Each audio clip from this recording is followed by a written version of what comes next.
Well, for both of you, Coach talked about consistency. So, Mike, I'll start with you. Just what you can say about your game and what you've done and implemented in practice, and just overall to have that consistency.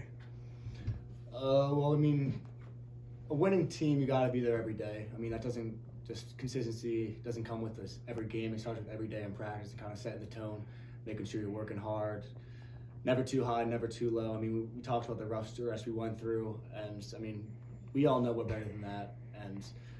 But I mean, you always got to fight through, and then the good days are going to come. You got to trust it. You got to trust what you got to do. So I mean, as older players, vets, we got to make sure we're setting the standard every day and being consistent. Thanks. Just to piggyback off of what he said, one thing they have to focus on as a team is, staying together, especially at those tough times. It's a long season, so for us to stay together, come back together, and then be able to do what we're doing now, and hopefully continue the streak, that's big for us. The adversity that you faced this season, obviously nobody wants to go through it, but having gone through it, what has it done to make the team better right now? And I'll start with you, X. I think it's definitely made us closer and stronger, stronger mentally. We understand that winning isn't easy.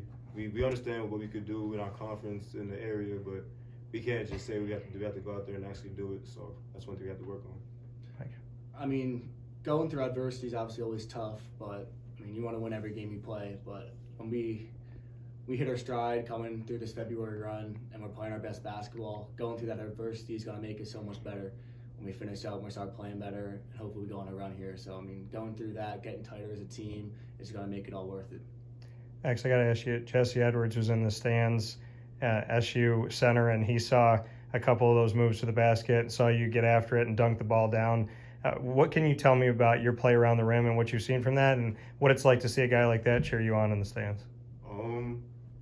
I made a couple moves, but it was really my teammates finding me in spots, finding me when I was open, finding me in spots where I can score. So it's a big ups to my teammates. Mike had 9 assists, so I can't just say that I had all those points by myself. But, it's definitely big. It's exciting, too, having a fan behind us. Mike threw a lob to Kev. That was big. It was momentum swinger. So just trying to provide energy to the team. That's the main thing I'm trying to do. Well, Mike, you were just shy of a triple-double. Just what you could say about that all-around play, and if we can expect a few more so you can get that triple-double hopefully in the Fins Frenzy. Yeah, I've never gotten a triple-double before. That would be cool. But, I mean, I had 9 assists. I think a lot of them were on threes. So, I mean, when people are making shots like that, I'm just going to try to feed them. It's not really much I'm doing. Just hit the open guy, let people make plays.